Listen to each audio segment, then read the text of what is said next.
နေ့ကဝေဒနာဖြစ်ကြတဲ့တဏှာခံစားမှုဝေဒနာကိုကြောက်ရောက်တာယာတက်မဲ့တဲ့တဏှာဖြစ်ပုံဒီတော့စိတ်မှန်သမျှဟာခံစားမှုဝေဒနာပါတယ်လို့ပြောတော့တယ်ဒီတော့သတိပဋ္ဌာန်လက်တွေ့သတိပဋ္ဌာန်လုံးမရှိလို့ရှိရင်ကောင်းကောင်းဆိုခံစားမှုဝေဒနာကနေပြီးတော့တာယာတက်မဲ့တဏှာဖြစ်တတ်ဖို့ဒီရပြောတော့တယ်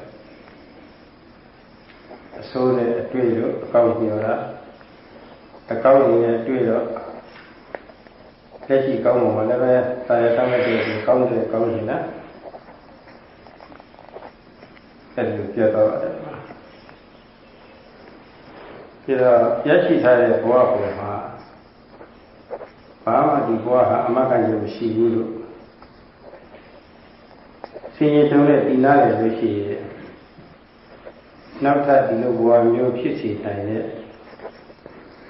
အကြောင်းတရားကနေပြီးပြောလို့ရှိတာရှင်းရှင်းများဟာယောဂကုပြီးဆိုရင်ယောဂရဲ့အမြင့်ရင်းကိုစစ်ဆေးရစစ်ဆေးပြီးမှယောဂတက်ပြီးတော့ယောဂအမြင့်တက်ပြီးတဲ့ဆေးကိုပြရတယ်ဒါမှယောဂရည်ပြတ်ပြောက်ဆိုင်တယ်အကျိုးကြီးကုလို့မရဘူးအကြောင်းကုမှနာမယောဂပြတ်ပါတယ်ဒါလိုပါပဲဘုရားမြတ်စွာဘဝရည်မှာအကျင့်နေပြီးတော့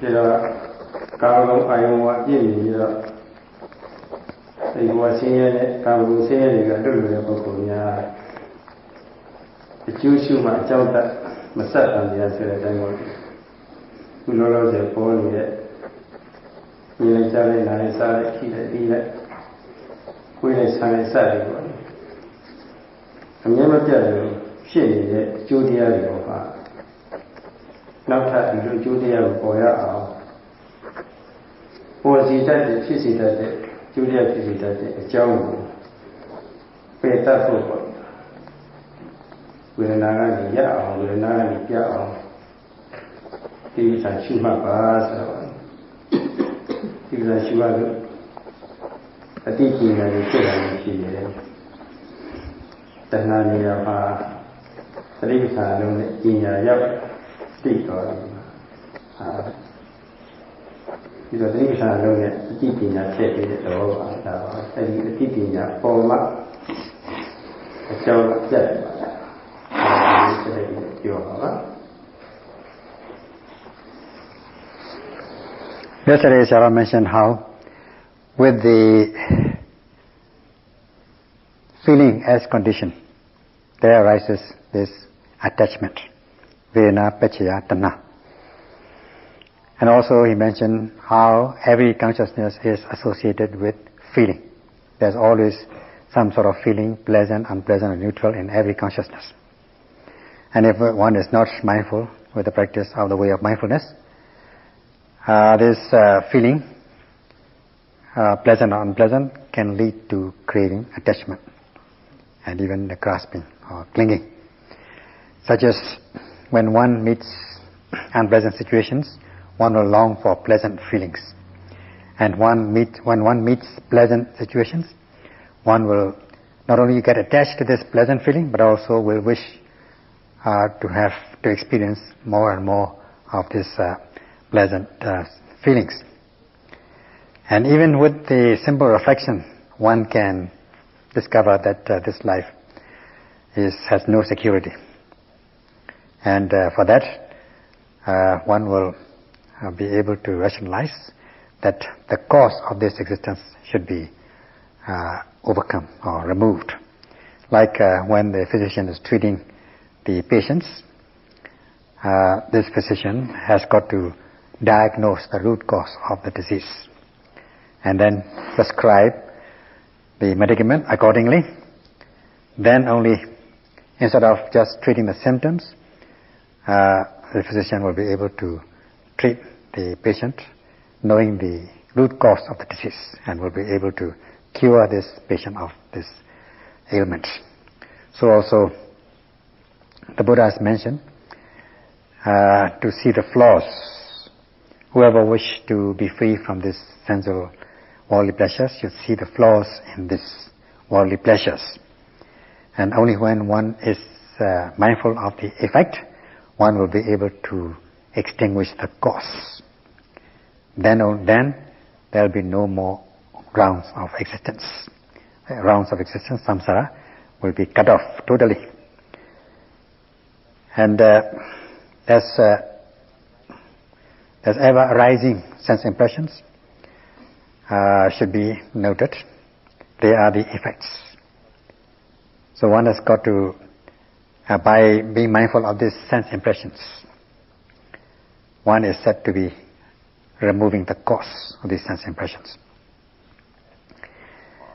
Then one should stop at this feeling stage, pleasant, unpleasant, or neutral, with the practice of the way of mindfulness and the cultivation of knowledge. Thus one will be able to place or replace this tanha with wisdom or knowledge, with the practice of the way of mindfulness. Try to be mindful in place of this craving or attachment. So in this way, by being mindful of the effect, one can uproot the cause.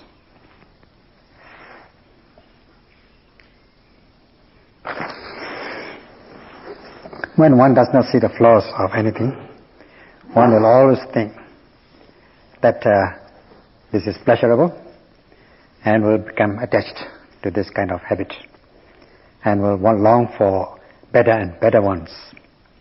And this is attachment and grasping. Then one will make effort, one will strive to obtain or to get this object or whatever, the results. And these results have no security. Once one sees the flaws in one's actions, then one will not think that this is pleasurable or this is wholesome, such as the sense objects. If one sees the flaws in the sense objects, one will detest to enjoy or to experience these sense objects, because one does not see anything good in them. Thus one is said to have seen the truth. Then one will not wish to get this. There will be no craving, attachment, no tanha, no craving to the new existence, no craving to the sensual or worldly pleasures, worldly objects or sense objects. Then this,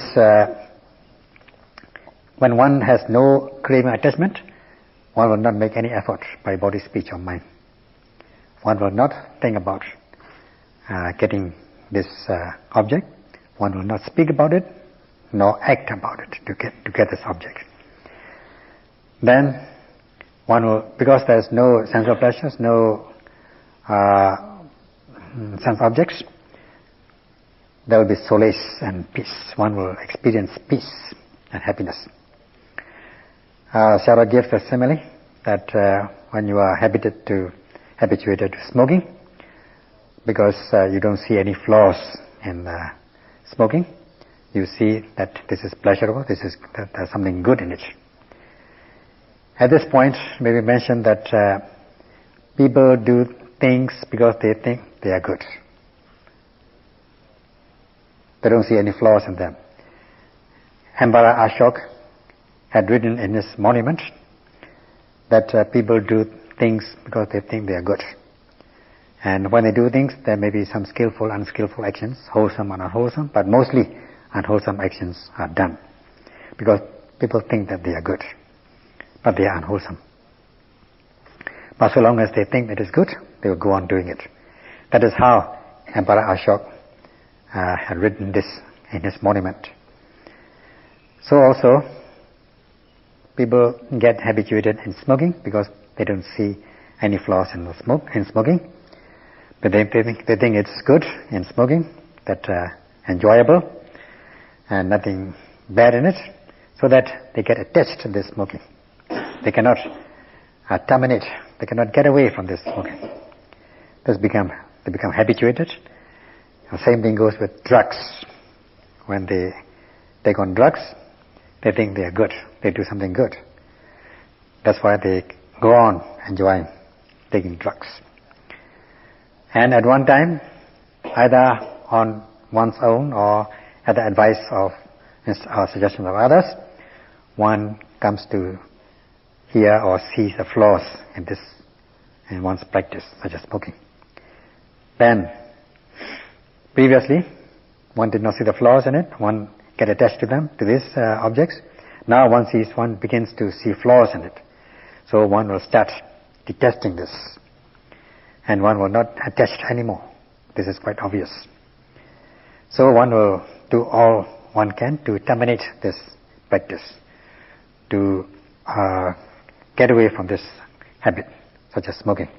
Thus there will be no more suffering related to smoking. Because there is no attachment, one will not enjoy smoking. Thus there will be no more suffering, no more pains related to smoking. So also, so long as one does not see the flaws, one will suffer, one will enjoy the suffering. And in the case of smoking, the flaws, the defects are that one will contract respiratory diseases, even cancer. So once one sees the flaws in smoking, that smoking leads to such diseases, then one will realize that this is not wholesome, this is not good. So one will terminate one's habits. So we have to compare in this way. Same thing goes with the human existence. In the human existence, the best pleasure that the vast majority think is the sensual pleasures. When they see flaws in these sensual pleasures, or they have to try to see flaws in these sensual pleasures so that they will distance themselves from these sense objects.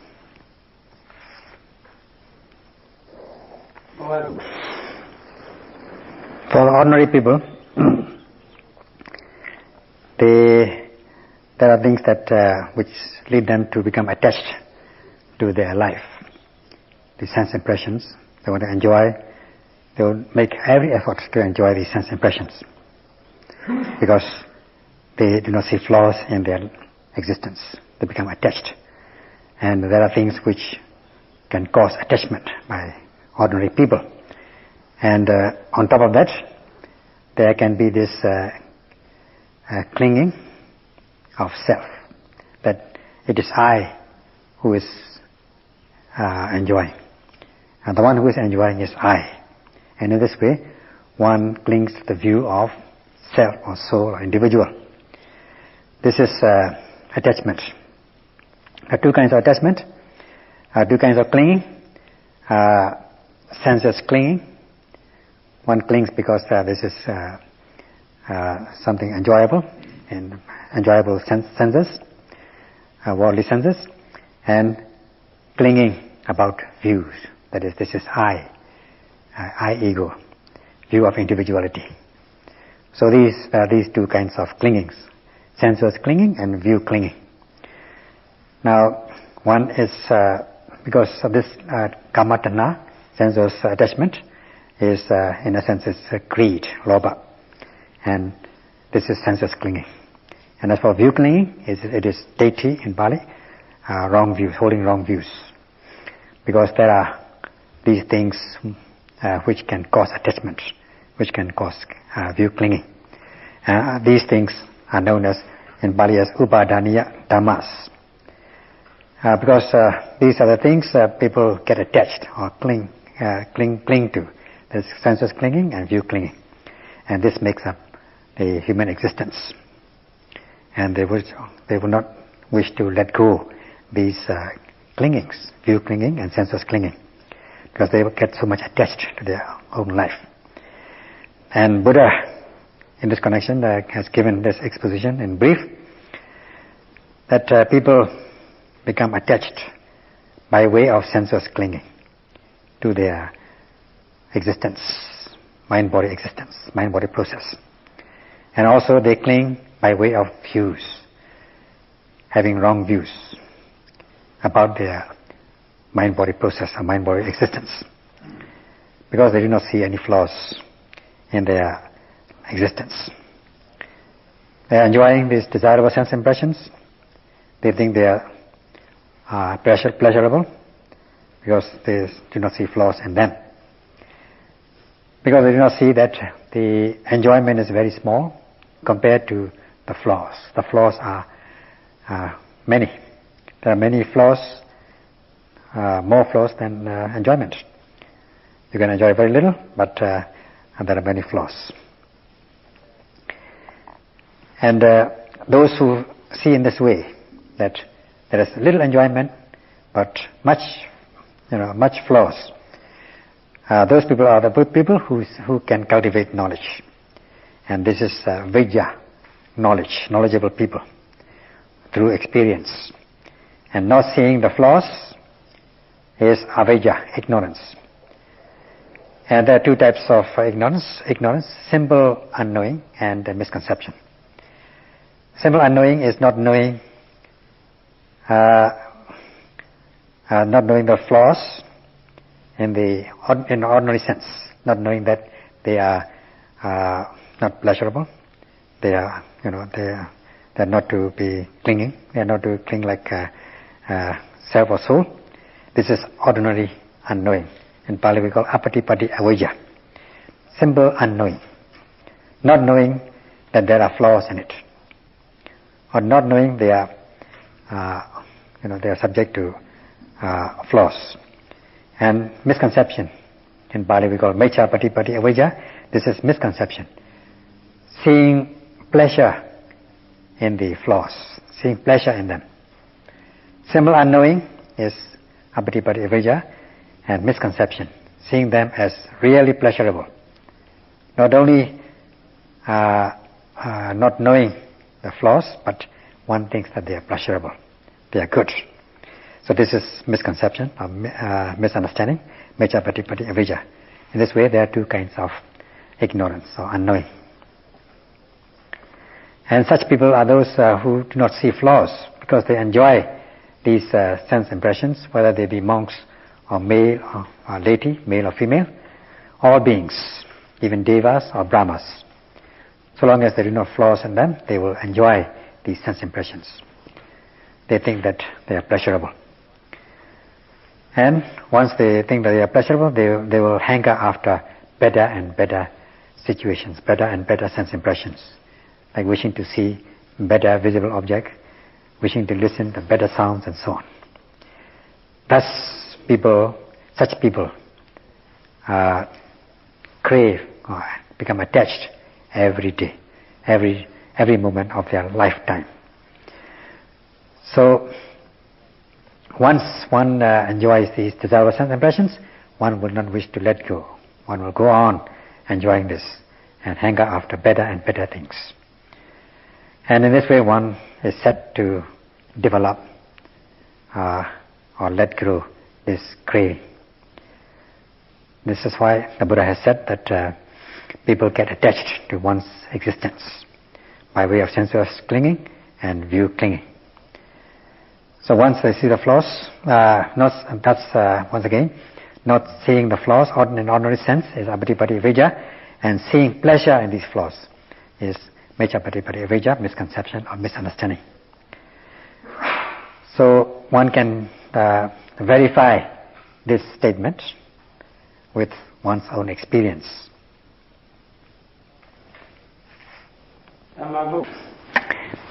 As for the ordinary beings, their thought process is like it is clouded, like when one has contracted this cataract.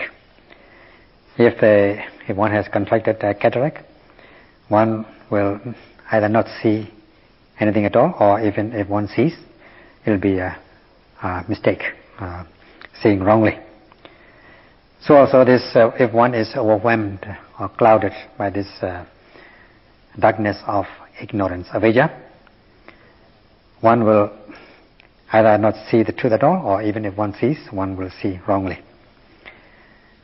If one is not mindful of this mind-body process, which are the truth of suffering, in Pali we call dukkha satya, at the moment of the arising, one will not see the flaws in this mind-body process. One will, instead of seeing flaws, one will see pleasure in these flaws.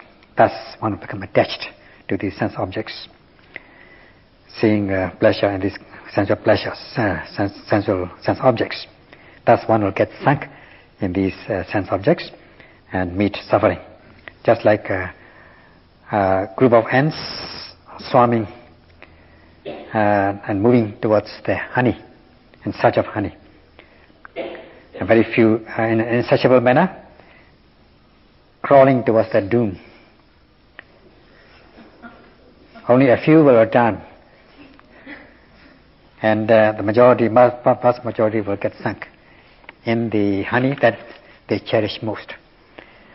So while struggling, because they got stuck in honey, there was nobody to save them, nor can they save themselves.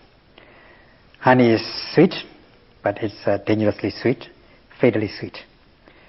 The same thing is with the sensual pleasures. They are very sweet, pleasurable, but dangerously sweet, fatally sweet.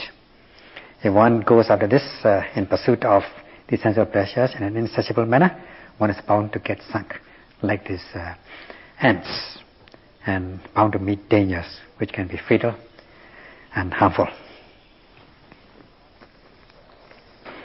Once one sees pleasure in one's existence and not seeing the flaws, one will end up with craving, attachment. And what is the aftermath of this attachment? One will go downstream in a serious way, in a powerful way. The weak attachment will grow into powerful attachment. And the weak sensuous attachment will grow into powerful sensuous clinging. And weak view attachment or wrong views, in a weak manner, will grow into powerful view clinging. Thus, it is said that tanha pacaya upadana, with attachment as condition, there arises this clinging. Because one sees attachment, one sees pleasure in one's sense of one's mind-body process, one's existence or sense of pleasures. This attachment will lead to more attachment in a serious way, in a more powerful way. And there will be also the sensuous clinging and view clinging. View clinging by way of this view of I, individual, person being individual. Thus there are these two clingings: sensuous clinging about sense, clinging in the sensuous manner, and clinging in the view with views. Thus, one will make effort in order to gain more, better and better ones in one's life, and one to enjoy more and more sensual pleasures, more and more sense objects. One will think about it, one will speak about it, and act about it. All actions will be performed. So, if one's actions are correct, in the right manner, with the right attention, there will be skillful actions with skillful results. And if one's actions are done with wrong attentions, akusalas, there will be unskillful actions leading to unskillful results. So in this way, and then from upadana pacaya bhavo, that is another step. With clinging as condition, there arises becoming, new becoming. And when it does, this does not arise and pass away, it leaves the seed, potentiality. This new becoming can lead to birth or rebirth. Thus, bhava pacaya jati. With new becoming as condition, there arises this rebirth or birth. And once you are reborn, you are bound to endure all these existential sufferings of old age, disease and death. You don't want to get old, but you'll get old. You don't want to endure pain, but you will become painful. You don't want to die, you want to live forever, but you are bound to meet death one day. So, and also before one dies, there will be physical, at one time or another, there will be physical suffering, which will lead to mental distress. And this will lead to grief, soka, lamentation. And all these are due to this existence, mind-body process, which is a heap of suffering. They are pleasures, no doubt, but they are dangerous pleasures and fatal pleasures.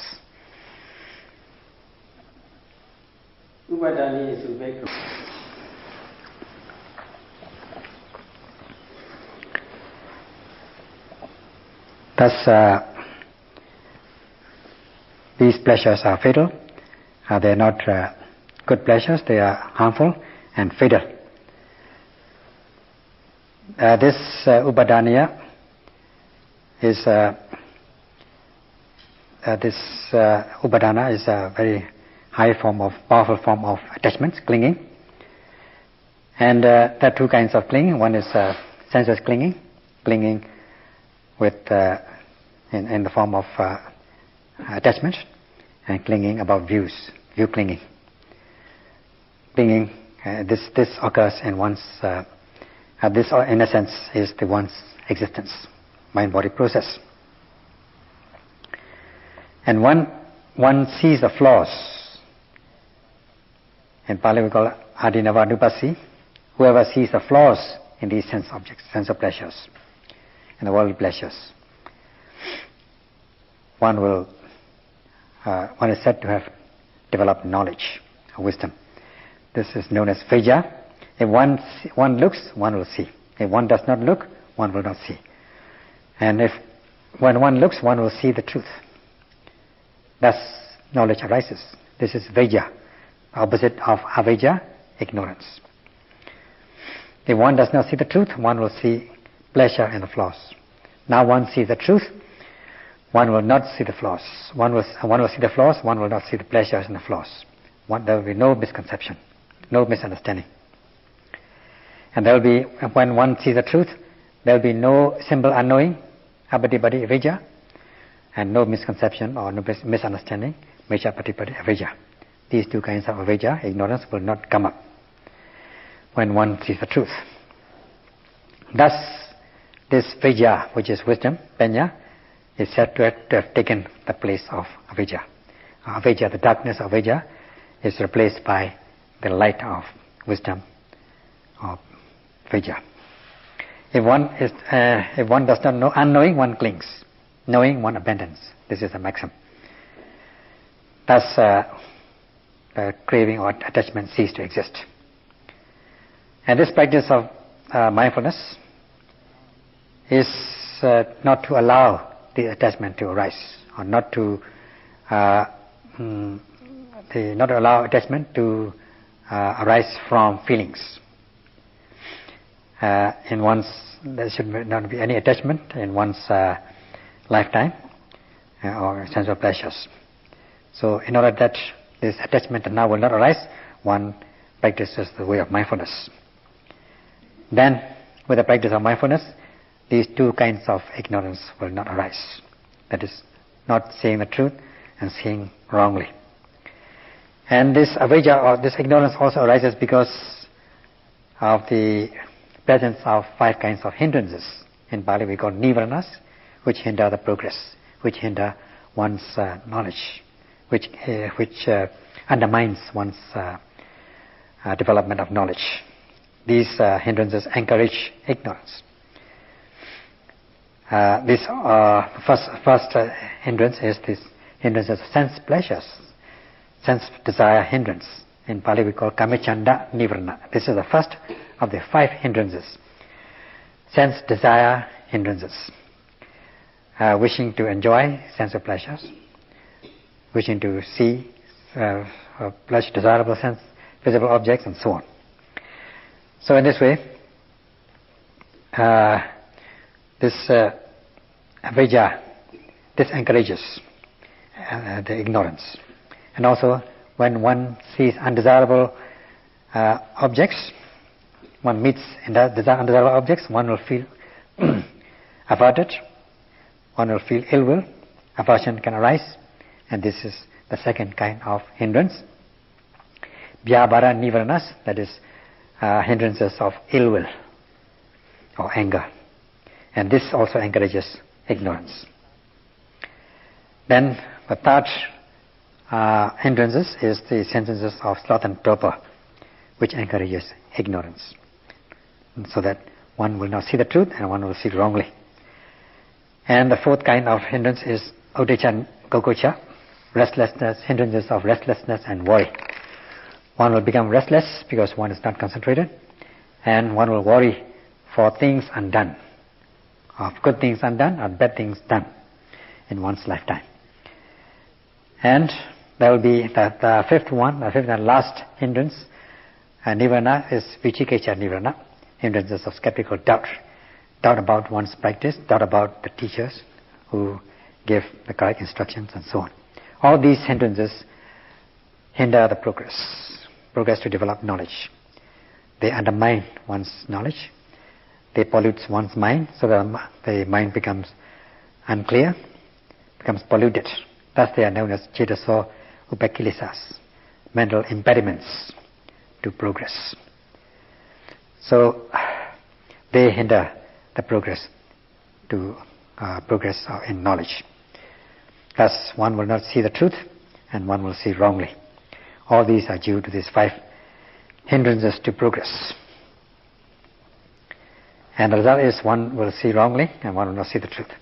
And in order that one will not see wrongly and see the truth, this one has to practice the way of mindfulness, satipatthana, at every mindfulness of every seeing, hearing and so on. And every sense impressions are to be noted. Every objects arising at the 6 sense doors are to be noted with diligent effort and precise aiming in a sustained manner. Then these hindrances will not arise, there will be no hindrances and there will be no ignorance. The mind will become clear, free from impurities, and one will progress through the different stages of knowledge from the basics, and satipatthana is the best method to develop knowledge through the different stages. It's already 1 hour. The hour is up. So that's all for this evening. And this subject will be continued next day or tomorrow. Sadhu, sadhu.